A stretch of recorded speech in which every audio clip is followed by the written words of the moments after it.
Em seu vídeo foi mencionado o microbloco de superposição. O que seria isso? Deixa o like nesse vídeo, ajude o canal se tornando membro e se inscrevendo no canal, obviamente. Vamos lá? Esse é um assunto que eu quero trazer num vídeo mais bem elaborado, mais específico, mas o que eu posso resumir, porque tem muita coisa nessa ideia de microblocos de superposição que eu com certeza vou deixar de lado, né? Que eu vou acabar esquecendo, não vou conseguir abordar tudo.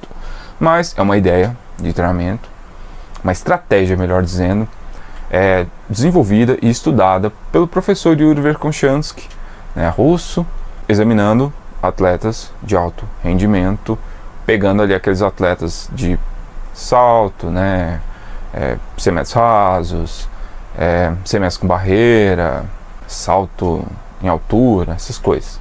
A gente tem que sempre pegar isso, a gente nunca pode esquecer isso, entender o contexto. Acho que esse é o problema de a gente ver aí falando sobre métodos e a gente acaba esquecendo o contexto, para que aquele determinado método, aquele determinado modelo de falsificação, periodização, o que for. Então a gente tem que entender isso. O que é?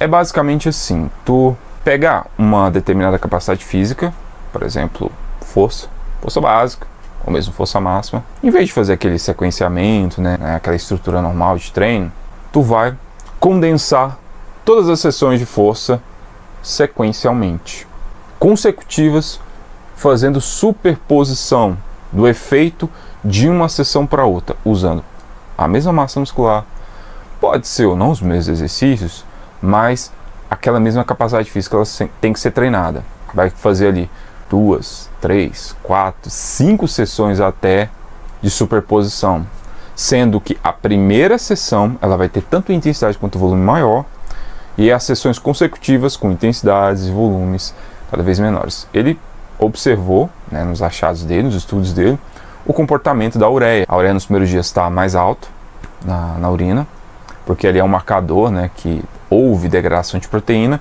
mas que lá para o quarto, quinto, sexto, até sétimo dia, ela está normalizada, apresentando ali um momento de maior síntese de proteínas, né, um momento mais anabólico do corpo. Então ele queria aproveitar esse efeito para uma fase ela potencializar a outra, aproveitar o efeito residual e esse momento de anabolismo para um determinado estímulo ultra concentrado ele potencializar o seguinte, como a gente pegou aqui força, potencializar, por exemplo, potência. Então seria, por exemplo, 3, 4, 5 treinos aí de força consecutivos, e aí depois um dia de intervalo, e aí mais 3, 4, 5 também, né, com a mesma ideia da superposição, da intensidade de volume decrescendo, mas para mesmo estímulo, para potência, por exemplo. Um dos motivos dessa estratégia, um dos pontos positivos, seria a questão de, em vez de dar uma sessão desgraçadamente alta, volume muito alto, e acumular mais fadiga, que vai ser demasiado, que é um dos problemas do treinamento, e acabar não gerando mais resultado, porque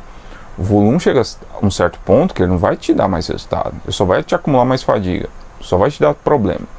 Em vez de colocar volume tudo numa sessão só, tu se alimenta, vamos dizer assim, um volume com sessões consecutivas, dando mais volume de qualidade, em vez de socar tudo numa sessão só.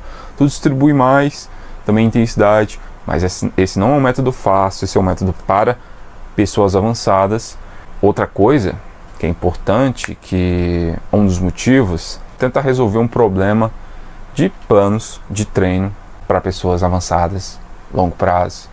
Periodização, efeito colateral, né, de planos de treinamento a longo prazo, que tu tem ali fases, né, bem blocadas, né, bem organizadas. Tu tem ali, por exemplo, 6, 8, 10, 12 semanas de hipertrofia. Depois 6, 8, 10, 12 semanas de força básica. Depois 6, 8, 10, 12 semanas de força. Isso é exagero, mas tem algumas semanas de força máxima. Ou depois potência.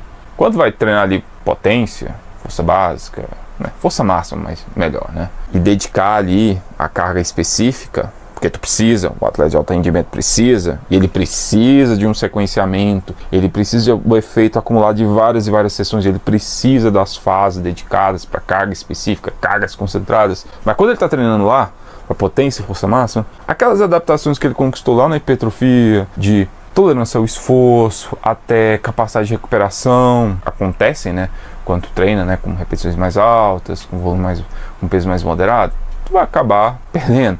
O seu sistema nervoso também funciona de maneira diferente quando tá aqui na hipertrofia do que quando tá aqui na força máxima ou potência. E também quando tu tá lá treinando na hipertrofia, tu vai perder aqueles resultados ali da potência, da força máxima, perder as adaptações. Tu pode até ter algum exercício ou outro, normalmente acessórios, para evitar que essa queda ocorra, mas a gente tem que pensar no alto rendimento, dos caras mais fortes, mais excepcionais do mundo e avançados. Os caras precisam de carga específica, por mais que ajude a reter um pouco, vai ter uma perda. Então, esse é um paradigma, um problema de planos de treinamento mais a longo prazo. E aí essa ideia, em vez de ficar colocando fases muito grandes, concentra bastante as cargas, fazendo esse sequenciamento, fazendo essa superposição, para justamente criar um efeito residual que vai potencializar a fase seguinte, entende? Aquela ideia que eu te falei da força máxima, 4, 5 sessões seguidas para força máxima, vai criar uma fadiga, mas menos do que fazendo várias e várias semanas, porque a ideia não é ter um volume desgraçado em todas as sessões, é tu distribuir mais volume, colocar volume de qualidade e criar um bom efeito residual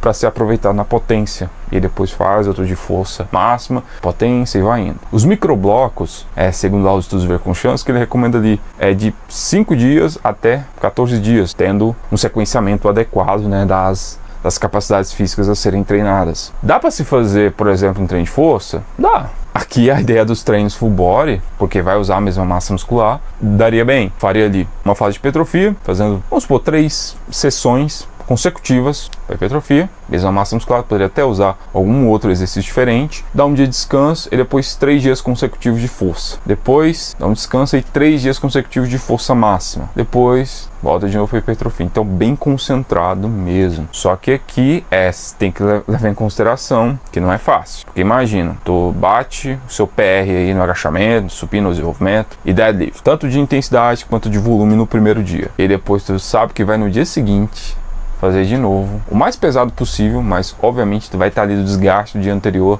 às vezes agachamento, supino, desenvolvimento e deadlift pesado, o máximo possível ali. Pode ter variação de exercício, obviamente, é até bom que tenha, mas mesmo assim tu vai estar com um desgaste acumulado, com a fadiga acumulada do dia anterior, e no outro dia de novo, fora a dor muscular, por exemplo, quando tu vai fazer fase de hipertrofia. Então não é algo muito fácil, por isso que é mais recomendado mesmo pessoas bem mais avançadas, que tolerância de esforço estão lá em cima, o limiar de comprimento da homeostase também está lá em cima, então tu precisa de algo especial para conseguir estimular essas pessoas.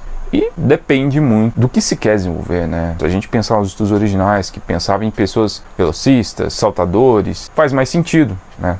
Força, aí potência, poderia colocar lá. Os exercícios de força básica na fase de força, e aí depois potência, exercício do halterofilismo, colocar aqui também pliometria, algumas pessoas gostam, né? O método de choque. E depois, a terceira fase, exercícios específicos, né? Da corrida, ou dos saltos, o que for. Depois eu vou fazer um vídeo mais detalhado, porque aqui realmente é o que eu consegui lembrar, não é muita coisa.